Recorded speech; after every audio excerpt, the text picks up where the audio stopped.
네, 우리는 지금 하느님에 대한 인간의 응답이라는 부분을 살펴보고 있습니다. 하나님께 대한 의탁입니다. 자비에 대한 응답은 의탁밖에 없죠. 하느님이 내 생명의 주권자, 주인이시라면 매이는 건 당연한 거예요. 의탁이죠. 강제화된 것은 아무것도 없다는 것이에요. 우리 스스로가 영원한 행복을 갈망한다면 하나님을 선택할 수 있는 기회를 우리에게 주고 있는 겁니다. 세상에는 많은 종교들이 있지만 그러나 그것에 대한 선택적 방법이라고 하는 것은 우리 인간에게 주는 것인 거예요. 이거를 사람들은 난 종교의 자유가 있다 이렇게 얘기를 하는데 잘못된 말입니다. 종교의 자유가 있는 게 아니라 하나님을 선택할 권리를 받는 거예요. 그것이 자비입니다. 그 은혜를 주신 거예요. 이제 여기에 대한 인간의 응답이라는 것은 이번 하나님 자비에 대한 반응이죠. 그렇기 때문에 우리가 어제도 말씀드렸지만 또 종종 그런 얘기를 해요. 나는 과연 뽑힌 사람인가? 아니면 불리는 사람인가? 사실 어떻게 보면 섞어서 하고 있어요. 당연히 불리웠으니까 뽑혔다고 착각을 하는 거예요. 우리가 학교에 입학했다고 졸업 다 합니까? 그거 아니거든요. 제가 기억이 정확한지는 사실은 잘 모르겠어요. 근데 대략 우리 반이 입학할 때 130명이 조금 넘었던 것 같아요. 뭐 수도에 하고 다 합쳐서. 근데 지금은 먼저 세상을 떠난 친구들도 있고, 또 뭐 여러 이유로 사제 생활을 못하는 사람도 있고, 이래저래 보면 한 60명 정도로 대략 그냥 추정해 볼 수 있어요. 그러나 졸업할 때도 그 비슷한 인원이었던 것 같은데, 여러분들 이걸 어떻게 생각하세요? 불리운 것은 130명인데 뽑힌 사람은 60명 정도, 65명, 70명 정도 가까이 뭐 구하게 쳐서. 그런데 여기에서 저는 신학교 졸업할 때에 은사님이 하셨던 그 말씀이 늘 기억에 남고 가슴에 새기고 있는 말이 있습니다. 그것은 뭐냐면 우리가 사제로서 성수가 있다는 것은 사제로서 죽어서 관에 들어갈 때다 이렇게 얘기해요. 그때 저분은 성수가 있었구나 이렇게 얘기할 것이다 라는 거예요. 물론 제 입장에서 봐서는 죽었는데 들을 수는 없겠지만 하여튼 그렇다는 겁니다. 확실하게 그때까지 가야 결판이 나는 거예요. 그러나 그렇다 하더라도 사제로서의 삶을 성공적으로 잘 산다는 게 무엇일까? 좀 더 살펴본다면 그리스도인으로서 살아가는 것이 하나님 앞에서 가장 첫 번째 거라는 이야기입니다. 사제 직무를 충실히 수행한다 하더라도 내가 그리스도를 삶으로 살아내지 못한다면 하나님을 만날 수 있을까에 대한 아마 이 물음이 저를 자비의 신심으로 이끌은 그 길이 됩니다. 부르심이 된 거예요. 내가 사제로서 많은 사람들에게 칭송을 받고 존경을 받을 수 있다 하더라도 내 스스로 돌아봤을 때 내가 예수님과 함께 할 수 있을 것인가, 또 나는 예수님께 가고 싶은 것인가에 대한 문제. 제가 이제 이런 말을 자꾸 쓰는 이유가 있어요. 가고 싶다는 말을 왜 쓰는가? 이게 꼭 신학적으로 뭔가를 이렇게 딱 당정 지을 수는 없지만 우리가 보면 본향이라는 말도 쓰죠. 그리고 돌아가신다는 말을 쓰죠. 돌아간다는 것은 어디로 갑니까? 원래 자리로 가야 된다는 얘기겠죠? 그럼 우리가 보면 그리스도인들만 이 말을 쓰는 것이 아니죠. 우리는 하느님께로 갑니다 하고 분명히 표징적인 부분, 그러니까 표지를 확실하게 보고 가는데 일반인들에게 있어서는 뭔지 모르지만 그냥 돌아간다는 표현을 써요. 이게 하느님께서 창조됐다는 징표죠. 제가 중학교, 고등학교에 다닐 때는 상당히 신자라는 것을 우리 반이라든 친구들이 몰랐으면 좋겠다라는 생각을 참 많이 했어요. 왜냐하면 자꾸 물어보잖아요. 그 중에서 친구들끼리니까 또 애들이잖아요. 그러니까, 야, 너 하느님 성당 다닌다며? 네 하느님 만나봤냐? 예수님 만나봤냐? 증거를 내봐. 수도 없이 협박 아닌 협박을 받다 보니까 아예 성당 다니는 말도 아주 안 했어요. 아예 하지도 않고 그냥 조용하게 다녔던 기억이 나는데, 우리가 하나님께로 향하려고 하는 그 부분들에 대한 답도 못 찾았고, 또 그 다음에 또 학교 가니까 굉장히 혼란스러운 게 많아요. 뭐 창조에 대해서 얘기를, 창조론을 반박하고 진화론이 어쩌고 저쩌고 하고 뭐 이러니까 굉장히 혼란스럽던데, 이상하다. 이 반박할 게 없네. 그래서 신학교 가니까 많은 답을 주긴 주더라고요. 근데 그게 가장 간단한 거였어요. 간단하다는 이야기는 쉽다는 이야기는 아닙니다. 아는 게 힘이에요. 여러분들이 많이 배우셔야 돼요. 무식하면 그냥 당하는 거예요. 이게 무식하면 이단인지 뭔지도 몰라요. 많은 사람들이. 그렇다고 해서 제가 말씀드리는 내용은 뭐 지식적으로 서울대학교 나와야 되고 뭐 그런 사람은 뭐 다단계 안 빠지고 무슨 뭐 이단에 안 갑니까? 그런 의미가 아니에요. 세속적인 지혜를 얘기하는 게 아니에요. 가방 끈끈하고 뭐 길다고 공부 잘하는 거 아니잖아요. 그래서 잘 살펴본다면 우리는 참 은혜로운 사람들, 은총을 입은 사람들, 이미 하나님의 축복이 우리 안에 와 있다는 거예요. 각자에게. 그래서 오늘은 뭐다? 지성적으로 노력을 많이 하라. 여러분들 중에서 연세 많으신 분들이 있을 텐데 저도 마찬가지로 이제 깜빡깜빡합니다. 그렇지만 계속 가까이 두려고 해요. 저는 요즘 들어와서 생각이, 신학교 때 공부를 안 하고 농땡이를 많이 쳤나? 왜 이렇게 말년에 이렇게 뭐 공부할 게 신학교 졸업할 때 제일 좋았던 것이 신부가 된 게 아니고 시험 안 치고 공부한다는 것이 정말로 좋았는데, 야, 이거 웬일이야. 그런데 오히려 싫지만 이런 단어가 없어요, 이제는. 더 알고 싶은 거예요. 더 알고 싶고, 아니까, 예수님을 더 아니까 더 가까이 가고 싶은 거예요. 우리가 이제 사람과 사람 사이를 만나게 되면 다른 상대방에 대해서 좀 모르면 쭈삣쭈삣 하잖아요. 저도 사람들을 많이 만나는 편인데, 첫 만나면 항상 저도 낯이 좀 많이 가립니다. 이 말했다가 저 말했다가 막 그래요. 뭐 쓱 이렇게 뭐 넉살 좋게 다가가는 그런 스타일은 못 됩니다. 근데 조금만 트면은, 빈틈을 발견하면 들어가는데, 그렇지 못할 때는 좀 이렇게 거리를 두는 건 아닌데 잘 모르니까 빨리빨리 이렇게 접근이 안 되는 것도 있어요. 그건 뭐냐면 모르기 때문에. 그래서 내가 나 저 사람 잘 알아 그러면 막 스스럼없이 막 이렇게 하는데, 첫 만남이라든지 한 두세 번밖에 안 만났으면 오랫동안 만난 사람하고는 분명히 다르죠. 막 간단하면 그거예요. 내가 예수님에 대해서 더 많이 알수록 예수님 더 사랑할 수 있고, 그리고 예수님 뭘 좋아하시는지, 어떻게 사는 것이 더 마음에 들어 하는지, 그리고 그분이 좋아하는 것만을 내가 해드리고 싶고, 이렇게 발전을 하기 때문에 이것은 대단히 중요하다는 이야기예요. 무식하고 아무것도 모르면 내가 죽어서 어디 가는지도 몰라요. 이게 어떻게 보면 엄청나게 많은 교리 지식보다 더 중요한 일이에요. 내가 죽어서 어디 가는지도 모르고, 내가 신앙생활을 하면서도 뭘 하는지도 모른다면은, 더 이상 말할 필요가 없어요. 내가 누굴 믿어야 되는지, 누굴 사랑해야 되는지도 모르니까, 이게 무슨 뭐 어디로 가는지도 모르는 거예요. 이게 산으로 가는지 강으로 가는지. 이제는 정신 똑바로 차리고 내가 사랑하는 대상이 예수님이시라는 사실을 확실하게 꼬박해내고 나는 저리로 가야겠다. 그래서 우리 안에서 우리 영혼이, 저는 주님을 정말 너무너무 좋아합니다, 사랑합니다라는 말이 나올 때까지 노력을 하고, 그리고 가까이 가야 됩니다. 그 중에 이제 제일 좋은 게 뭐예요? 만약에 우리가 예수님을 사랑한다면 어떤 사람에게도 이제 이런 질문을 해요. 여러분들 예수님 사랑합니까? 이러면 예, 그럽니다. 어떻게 사랑합니까? 물으면 대답을 하나도 못해요. 쭈뼛쭈뼛합니다. 왜냐하면 사랑하는 방법을 한 개 하나도 몰라요. 사랑한다는 표현을 하나도 못합니다. 뭐 어떻게 해야 되는지는 몰라요. 그러다 보니까 어떻게 해요? 레지오도 하고 봉사활동도 하고, 이게 예수님 좋아하는 일이라고 혼자서 그걸 하는 거예요. 혼자서. 예? 물론 그것이 틀린, 뭐 잘못됐다는 말은 아닙니다, 절대로. 그게 왜 나쁜 일이겠어요? 문제는 그 귀한 시간들을 쓰면서 그걸 통해서 주님 마음에 들고 내 신앙생활이 성장되면 얼마나 좋겠어.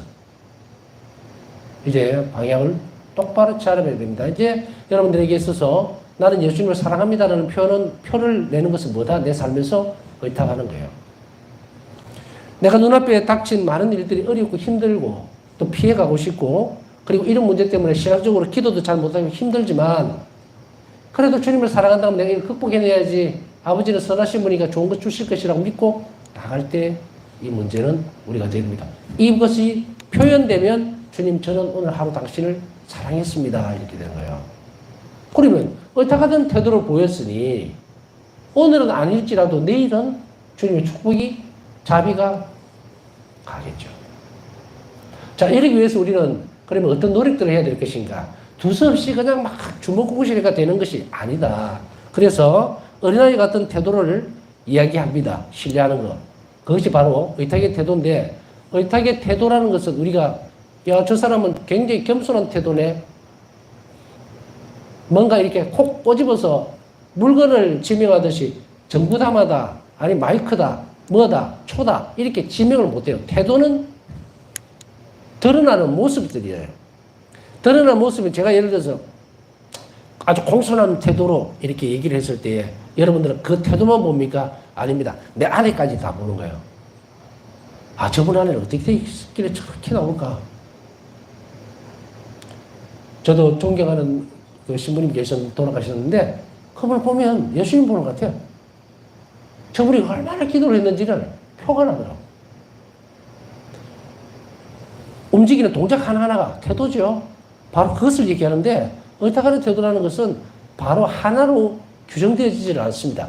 여러 가지가 모여서 태도로 드러납니다. 의탁할 수 있게 되는 건데 의탁의 태도는 무엇을 표현하고 있을까? 포함하고 있을까? 다음을 포함하고 있습니다. 먼저는 신망의 3덕 아시죠? 대신덕 하느님께를 향하는 덕이죠. 신덕, 망덕, 애덕. 이거 언제 주어집니까? 이것은 세례 때 주어집니다. 부어지죠. 신망의 3덕이 하느님께서 주시지 않으면 우리는 하나님을 믿을 수도 없고 희망을 가질 수도 없고 사랑할 수도 없습니다. 그렇기 때문에 우리는 그리스도인이 되는 가장 큰 선물은 바로 이 성령께서 부어주시는 신덕, 망덕, 애덕이에요. 이걸 통해서 이제 우리는 비로소 하느님을 아버지라고 부를 수 있게 된단 말이에요. 그런데 신망의 3덕이 대신덕인데 이것은 우리에게 씨앗만 뿌려집니다. 세례를 통해서. 다시 하면 사랑할 수 있다라고 선언만 해줍니다. 희망을 가질 수 있다, 넌 믿을 수 있다라고 선언을 해주는 거예요. 가능성을 열어줍니다. 그러면 그리스도인이 아닌데는 저는 이제 원죄에 대해서 설명하면서 원죄의 결과로 가장 인류에게 큰 치명타는 뭡니까? 애덕이 없어져 버리냐. 사랑이 떠나버린 거예요. 하나님 자비에 대해서 배신을 했으니 박탈당했죠? 초상적인 사랑이 떠나버린 거예요. 더 이상 인류는 하나님을 사랑할 수가 없어요. 초월적인 사랑을 할 수가 없다는 말이에요. 인간끼리야 뭐 좋으니까 좋다고 인간적인 사랑이 뭐 오고 가고 사랑의 표준도 없어요. 그러다 보니까 이제 인류사에서 보면은 뭐 사랑에 대한 규정이나 삶에 대한 규정이 막 넘쳐납니다. 철학자들 뭐 온갖 철학자들 다 나오죠. 뭐. 그래서 사랑이라는 것을 막 인간 사상 안에서 규정을 하다 보니까 여러 가지 많은 사랑이 나옵니다. 그래서 그 사랑 안에 보면은 뭐 아가페적인 사랑이다, 뭐 플라토닉 러브다 이런 게 막 나오죠. 그거 싹 다 밀어버리고 예수님의 사랑은 하느님의 사랑은 무엇일까? 그것은 바로 자비라는 거예요. 자비. 십자가상에서 완전하게 드러나면서 우리는 하느님의 자비가 우리 표준인 거예요. 이게 이렇게 살아야 내가 살아요. 내가 살 뿐 아니라 영원히 살 수 있다고. 자, 그러면 여기서 원죄를 없애주는 세례가 들어옴으로 해서 세례를 성사를 제정하시고 해서 여러분들 배우셨죠? 세례를 딱 받는 순간에 신망의 3덕이 딱 주어지니까 이제 그때부터 우리는 기도를 할 수 있는 거예요. 세례를 이제 그 준비시키면서 제가 보너스부 할 때 보면 너무도 놀라운 신앙의 신비를 안에서 발견합니다. 처음에는 아무것도 모르고 왔다가 세례받고 나면 그때부터는 앉아서 기도하는 모습을 보면 너무 신기한 거예요. 저런 모습이 어디서 왔을까? 여러분 한번 생각해 보셨어요? 누가 이거는 신앙이라는 거는 데리고 와서 막 강요한다고 되는 문제가 아니잖아요. 근데 어느 날 문득 이 사람들이 와서 꿀 앉아서 기도하고 있다. 이제는 자기가 알고 있는 거야. 하느님이시라는 존재에 대해서. 처음에 왔을 때는 막연하게 기대고 싶은 존재. 그 뭡니까? 창조된 영혼 안에 당연히 그리움이라는 게 있죠. 남아있단 말이에요, 흔적이. 그러니까 이게 이렇게 믿고 저렇게 믿고 하는데 그리스도인이 됨으로써 이제 하느님이라고 분명하게 알게 되는 거죠. 삼위일체에서 하느님, 그렇게 기도할 수 있는 거 그 어디서 나왔느냐면 거기서 나온 거예요. 세례 때 부어지는 거예요. 그래서 이 신명의 3덕을 갖고 있습니다. 그러면 씨앗이라고 그랬죠? 그럼 어떻게 돼요? 믿음과 희망과 사랑은 자란다 그랬죠. 사랑은 사랑을 불러오기 때문에 그리스도인들의 사랑은 어떻게 표현된다? 자비로 표현이 될수록 사랑이 자란단 말이에요. 그래서 아까 제가 그 말씀 드렸죠? 의탁하는 태도가 우리가 분명하게 드러나는데 의탁합니다라는 것은 이웃에게 자비를 베풀 때에 하나님 사랑에 대한 표현이면서 동시에 의탁이 자란다 그랬죠? 그러면 세례만 받고 가만히 있는 세례받고 나서 기껏 하는 활동이라 해봤자 내주 활동 또 아니면 무슨 기도에 잠깐 들어가는 거 그게 끝이라. 그럼 뭘 잘할 거예요? 실천적인 부분이 의탁하는 태도가 내 삶 안에 요만큼도 안 드러나는데 말이라도 내가 힘들 때 주님 저는 당신께 의탁합니다. 그러니 저를 도와주세요라고 하는 그 말이라도 해보면 그 씨앗이 자랄 거예요. 아예 죽여버린 거예요. 아예 죽여버린 거예요. 그래서 우리 영혼 안에서 이 신명의 3덕 자체가 자라지를 않는 거예요. 그러니 많은 신자들이 의문을 가질 필요가 없어요. 왜 그들이 축축 처지고 신앙생활을 잘 못하냐면 이 신명의 3덕을 키우지를 못했으니 혹은 교회는 노력했지만 각 개개인이 이 방법을 쓰지를 않으니까. 믿음은 뭐로 자랍니까? 바울서도 말씀처럼 믿음은 듣는 데서 시작됐는데 그 믿음이 어떻게 자라요? 믿음은 신뢰관계를 통해서 자랍니다. 그 신뢰관계의 가장 기본이 되는 것은 예수님이 뭐라 그랬습니까? 기도라고 그랬잖아요. 그런데 아이고 참말로 첫 번째 단추부터 잘못 끼웠네요. 기도를 안 해요. 이러면 더 이상 진도 뺄 게 없어요. 진도 뺄 게 없다고. 많은 사람들에게 있어서 어떤 사람들이 어떻게 됐다. 무슨 코로나 때문에 많은 사람들이 떠났다. 젊은이들이 떠났다. 어린이들이 안 돌아온다. 원인이 뭡니까? 교회가 기도하는 모습을 놓쳐버렸기 때문에 그런 거예요. 그렇게 삶이 다 틀어진 거예요. 그럼 지금 뭘 해야 될까요? 알고 계시네. 기도 생활로 돌아가야 됩니다. 기도 생활로 돌아가요. 자, 여러분들 가정에 어려움이 있습니다. 우리 아이가 좀 빼딱하게 나가고 말도 잘 안 듣고 좀 어렵습니다. 기도를 하세요. 우리 아이 됐고 저렇게 막 지 마음대로 하는데 어떻게 기도를 같이 해요? 그러면은 2배로 하세요. 2배로. 그 아이의 목까지 2배로 하세요. 그래서 그 아이를 변화시키세요. 왜 못합니까? 하느님이 하느님이시라는 사실을 여러분 신앙 안에서 드러내라. 나는 하지 못하지만 하나님 하실 수 있다고. 죽기 살기를 매달려야 합니다. 우리 인생에 있어서 가장 중요한 순간을 놓쳐버릴 건가?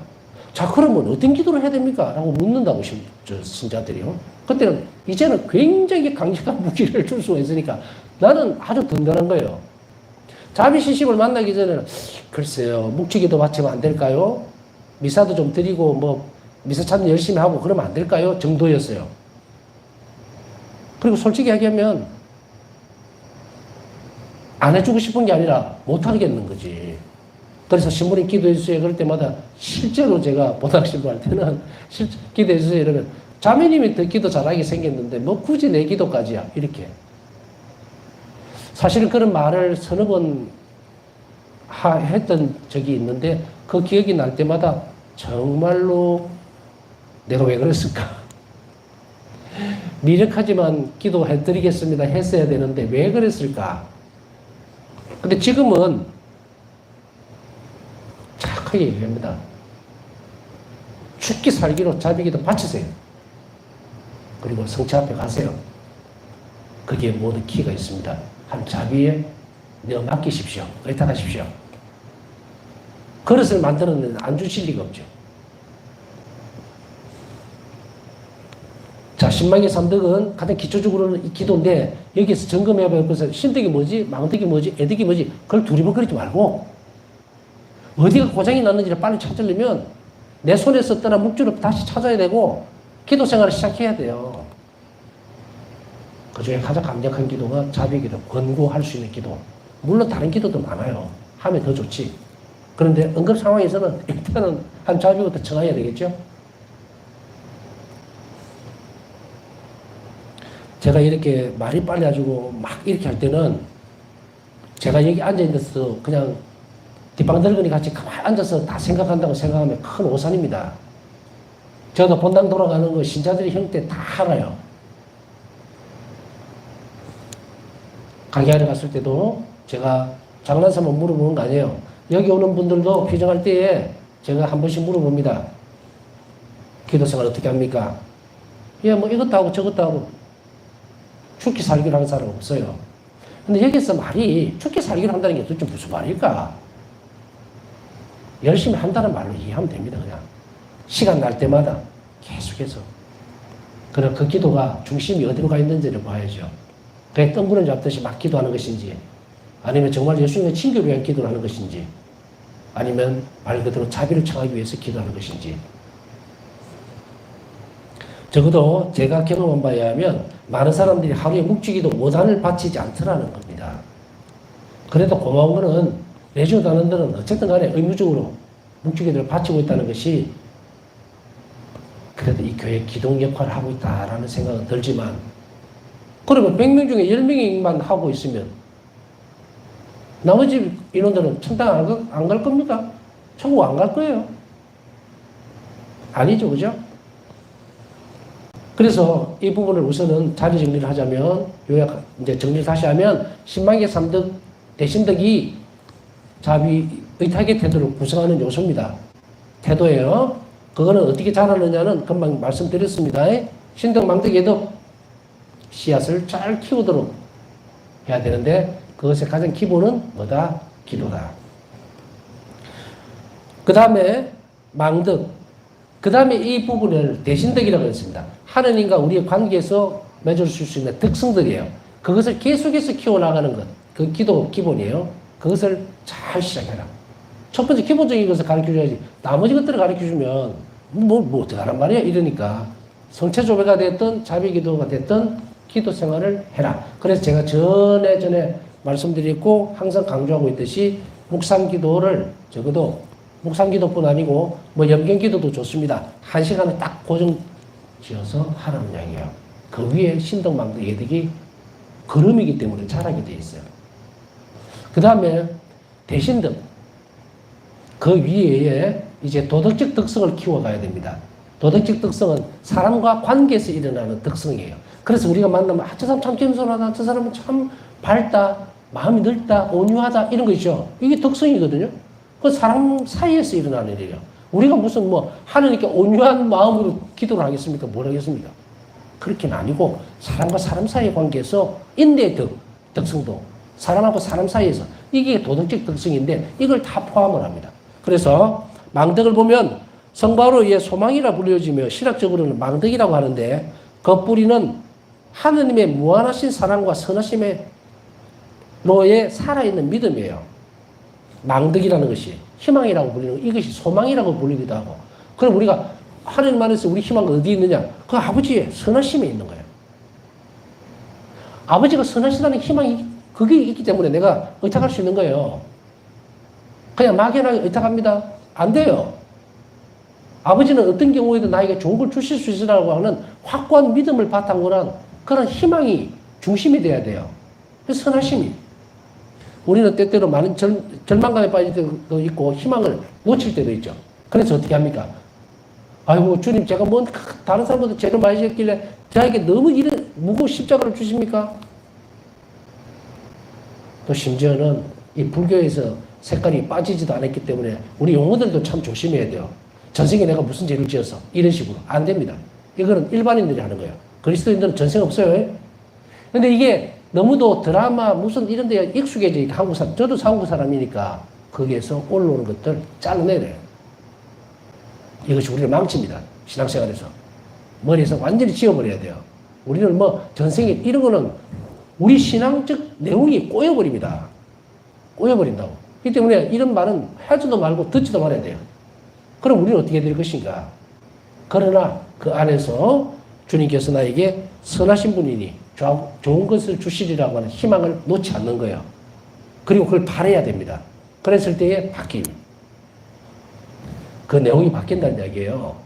그렇기 때문에 눈앞에 닥쳐오는 어려움을 보고 지레급을 먹고 도망가거나 그것이 나는 정말로 하느님 나를 못 살게 굴고 나오고 고통을 정말 내한테 뭐 왜 이래요? 이렇게 하면서는 안 된다. 그것은 바로 의탁하는 태도를 더 키워가기 위해서 우리 인내를 통해서 우리 희망을 키워나가기 위한 하나님의 교육입니다. 교육.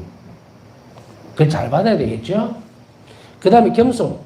인간이 가진 모든 것과 모든 선한 것은 하나님께로부터 온 선물이라는 깊고 충실한 신념이에요. 겸손. 겸손은 뭐로 드러납니까? 순명으로 드러납니다. 그렇기 때문에 모든 선한 것, 교회가 가르치는 것은 모두 선한 겁니다. 우리의 영원한 생명과 관련되어 있어요. 주일미사를 충실히 봉헌해야 됩니다. 고해성사 잘 봐야, 그 다음에 또 대축일 의무 잘 지켜야 됩니다. 십계명 잘 지켜야 됩니다. 이 모든 것들이 규칙이라든지 규범들을 충실히 따라가는 것, 순명이죠. 그 순명은 그냥 예예 하는 맹조하고 다릅니다. 그 안에 선한 뜻이 들어있다는 것을 알고 받아들일 때 그때에 뭐가 자라는가? 겸손한 태도가 자랍니다. 겸손의 덕이 자란다는 이야기예요. 그 다음에 통해 아주 중요한 부분입니다. 죄에 대한 뉘우침이 없으면 안 돼요. 죄에 대한 뉘우침이 없이는 하나님께 의탁할 수가 없어요. 뺀질거린단 말이에요. 이게 통해가 없으면. 그래 이 통해는 뭐냐? 단순하게 죄에 대한 부분들일까? 이것은 위대한 하느님 앞에, 절대적인 하느님 앞에 선 인간의 비참함을 보는 거예요. 내가 이렇게 비참함에도 불구하고 하느님 사랑이 나에게 와닿았다는 것은 이거는 엄청난 축복이거든요. 이걸 봤을 때에. 그래서 우리가 죄에 대한 통해나 이 부분들은 뭐냐면 내가 하느님 사랑을 이만큼 받아놓고 충실하지 못했던 것에 대한 하느님께 대한 자기 고백입니다. 그래야만 바뀌어요. 그래서 그 다음에는 이런 고백들이 통해가 이루어지고 나면은 어떻게 합니까?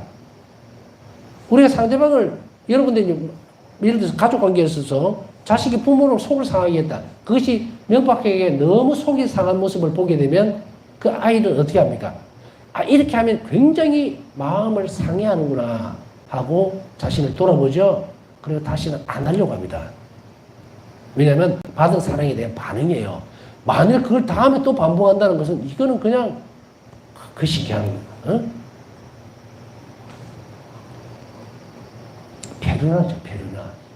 아픈데 또 찌르고 이거 있을 수 없는 부분이거든요. 그렇기 때문에 이런 통해는 끊임없이 피조물학 창조주 앞에서는 피조물의 근본적인 태도예요. 이거를 놓쳐버린 게 뭘까? 원죄가 일어난 거예요. 자신의 부분에 대한. 그리고 이 부분이 빵꾸가 나면 펑크가 나면 어떻게 됩니까? 유다스같이 되는 거예요. 유다스가 자기에 대한 진정한 통일을 못한 거지. 진정한 통일은 창조, 비할 수 없는 창조자 앞에 보석거리는 인간의 모습에서 드러나는 사랑의 표현이어야 되는데 돌아가야 되겠다. 이게 진정한 모습인데 죽어버려야지. 생명의 주인이 자기가 돼버린 거예요. 어마어마한 교만이죠. 유다스는 자기 생명이 자기 거라고 착각하는 거예요. 내 마음대로 할 수 있다는 엄청난 것이 들어가 있죠. 이게 예수님 목숨도 지 거라고 생각한 거예요. 이것을 잘 살펴보면 우리가 하루하루 살아간다는 것이 얼마나 큰 하나님의 은혜인지 축복인지를 알 수가 있게 되죠. 바오사 성령은 돌아가실 때까지 한 가지, 여러 가지 다 지키셨지만 특별히 가장 중요하게 돌아가실 때 그 고통 속에서도 놓치지 않았던 것이 매일의 통해였습니다. 늘 주님 앞에 오늘 덜 자비로웠는지 아니면 주님께 덜 의탁했는지를 항시 살펴본 거예요. 살펴보고 그리고 그것에서 내일은 더 자비로울 수 있도록 은총을 청했고 그리고 정말 자신의 신념, 믿음의 부족 때문에 흔들리는 자신의 모습 보고서는 너무 의탁의 태도가 없었음에 대해서 부족했음에 대해서 또 드러내고 그렇게 함으로 해서 강건해진 거예요. 이게. 예수님은 때때로 이 부분을 아주 중요하게 바오사 성령에게 지적을 합니다. 어떤 하루의 일과를 보면서 이런 대목이 일기에 나오죠. 너는 오늘 나에게 의탁하기보다는 너의 자신에게 너무 의지를 많이 했다. 다시 얘기하면 네 능력을 묻고 네가 나에게서 떠나 있었다 이 말이에요. 우리가 우리 자신의 능력을 믿고 또 일을 처리하는 데 있어서도 하느님을 남겨놓고 자기가 뛰어들 때에 우리는 우리 스스로에게 의지를 하게 됩니다. 내 능력, 교만, 돈, 지식 이런 거 가지고 밀어붙이는 계획을 세우고 사실은 계획을 세우고 하는 것도 있을 수 있죠. 그러나 그 하루는 시간이 내게 아닌데 하느님의 시간 영역 안으로 뛰어들어가가지고는 내가 계획을 마음대로 세운다? 그건 마치도 뭡니까? 남의 집에 들어가서 지 마음대로 휘적거리고 앉는 거랑 똑같아요. 걸리면 쫓겨납니다.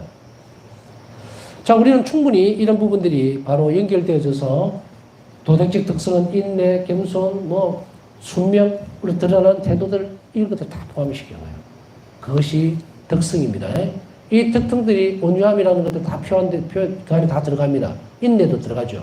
그러니까 이 부분들은 어떤 식으로 할까? 내가 일이 잘 안 된다든지 아니면 기도를 열심히 했는데도 뭔가가 자꾸 늘어진다든지 할 때 하느님은 그 순간에 우리에게 뭘 요구하실지를 빨리 알아차려야 돼요. 그때는 기도를 바꿔야 됩니다. 가서 주님, 제가 여기에서 이렇게 많은 시간을 기도했는데 불구하고 무엇이 잘못됐습니까? 라고 물어야 합니다.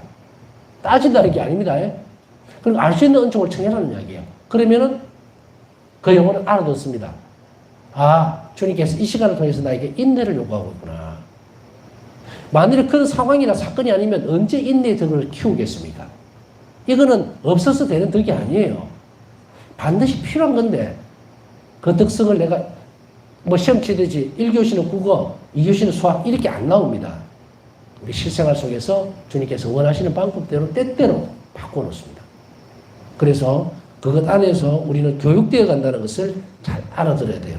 그 교육을 잘 받으면 뭐가 됩니까? 의탁의 태도가 강건해지고 확실하게 드러난다. 우리의 모든 거룩한 실천들이 하나님께 대한 생각과 태도, 의탁과 함께 북돋아지지 않는다면 그것은 진정한 것이 아닐 것이다. 의탁은 이 우정 전체의 기초적인 것이기 때문이다. 우정은 바로 거룩한 실천들이라는 것이 바로 하나님께 대한 생각이나 태도와 더불어서 북돋아져야 돼요. 하나로 이루어지는 것이 아니에요. 만약에 이런 상황에서 내가 모든 일을 할 때 가치를 주는 것은 뭐라고 했습니까? 하나님께 대한 사랑이라고 했죠. 사랑의 동기가 돼야 되는데 그걸 빼먹고 다른 태도가 나온다면 그것은 하나님과 나와의 우정이 다 망실되는 거예요. 무너진다는 거예요. 세워나갈 수가 없다는 이야기입니다. 그리고 또한 그것은 진정성을 가지지 않는다. 뭔가를 속이게 되는 것은 아닌데도 불구하고 감추어져 버린다는 거예요. 그래서 바로 하나님께 대한 생각과 태도, 이 거룩한 실천들은 의탁과 함께 북돋아집니다. 같이 움직여요. 그래서 이런 것들이 아까 말씀드렸죠. 그래서 태도는 이런 것들과 동시에 움직이기 때문에 덕성을 열심히 쌓아가는 것. 그게 완덕은 이거예요. 이 덕성을 쌓아감으로 인해서 하느님과 완전히 의탁할 때 이게 완덕이에요. 하나님과 일치가 되는 거예요. 이것 부분입니다. 그 다음에 이 신심에서의 의탁의 태도, 이 신심에서 의탁의 태도는 신뢰 정신 없이는 이 신심이 전혀 없는 겁니다. 나는 믿습니다라는 것으로 끝나는 것이 아니라 그랬죠. 전에도 설명을 드렸지만 믿음은 주님께서 하나님께서 드러내시는 거예요. 당신을 믿을 수 있도록 당신 자신을 드러낼 때 이게 믿음이에요. 그 다음에 그 믿음을 보고 우리가 드러내는 태도는 뭡니까? 이게 신뢰입니다. 주님을 믿기 때문에 내가 이걸 하는 거예요. 여러분 왜 신앙생활을 합니까? 주님께서 믿음을 우리에게 주셨죠. 공생을 통해서 당신 자신을 믿으라고 당신 자신이 믿음 자체예요. 믿음의 대상이면서 믿음 자체란 말이에요. 그러니까 당신이 공생을 중에 당신에 대한 믿음이 무엇인지를 확실히 드러냈어요. 그러면 우리가 그걸 받아들이죠? 깨닫는 게 아닙니다. 받아들여요. 이해하는 것도 아닙니다. 그것이 하나님께서 온 것이기 때문에 우리는 하나님께서 온 것이라는 사실을 확신을 가지면 받아들입니다. 받아들이고 난 뒤에 그 다음에 실천을 하게 되는데 뭡니까? 예수님께서 가르쳐 주시는 복음대로 사는 것. 그게 신뢰를 드러내는 거거든요. 그렇기 때문에 내가 하나님을 믿기 때문에 이것을 내가 참아야 되고 내가 하나님을 믿기 때문에 이걸 해야 되고 그 믿음에 근거해서 그 일이 실행되어지면 신뢰를 주님께 드러내는 겁니다. 이걸 이야기합니다. 그렇기 때문에 이것이 없이는 신심이 없습니다. 전혀 없는 거예요. 조금 있고 이것도 없어요. 또한 기대한 결과를 얻을 수 있는 부분도 전혀 없다. 다시 이야기하면은 약속되어 있는 내용도 받을 수 없다. 적상봉 공경이나 한자비 5단계도 모두가 다 그렇다. 신뢰 없이는 그냥 앉아서 기도만 한다고 줄 수 있느냐? 아니죠. 왜 배워야 되는지 아시겠죠? 자비 기도만 그냥 바친다고 해서 그게 주어지는 것이 은총이 나에게 줄줄 흘러 들어오는 것이 절대로 아니다. 자, 여러분들이 귀한 시간에 귀한 것을 들었습니다. 이제 줄줄줄 차는 그릇 버리고 잘 담을 수 있는 그릇으로, 의탁의 그릇으로 만들어낼 때 여러분들은 상상도 할 수 없는 하나님의 자비를 입을 것이다라는 것이 바로 오늘 나누었던 내용입니다. 남은 시간 묵상하면서 오늘 또 기도 시작하신 분들 자비 입을 수 있도록 함께 기억해 주시길 바랍니다.